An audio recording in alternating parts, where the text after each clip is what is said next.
Le scandale de la dioxine en Allemagne pourrait avoir une origine criminelle. C'est la problématique posée par les autorités, alors que plus de 4700 exploitations, notamment dans le nord du pays, ont été fermées par précaution. Une enquête judiciaire est en cours à l'encontre de Arles Uniensch, une société qui fabrique des aliments pour animaux. Cette société ne nous a pas informé d'un dépassement des taux autorisés de dioxine, explique la ministre régionale de l'Agriculture. Donc parmi d'autres mesures, nous avons nous-mêmes relevé une infraction parce que selon nous, il est clair que cette société savait que ces taux étaient dépassés.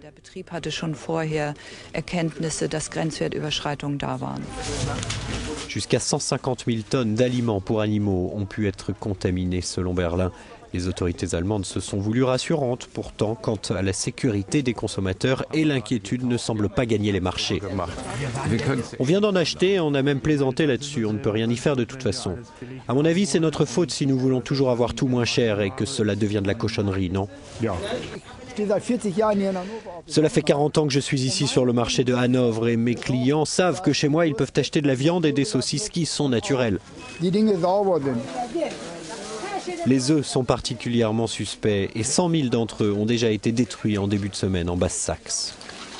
Leur traque s'est aussi étendue jusqu'aux Pays-Bas et en Grande-Bretagne.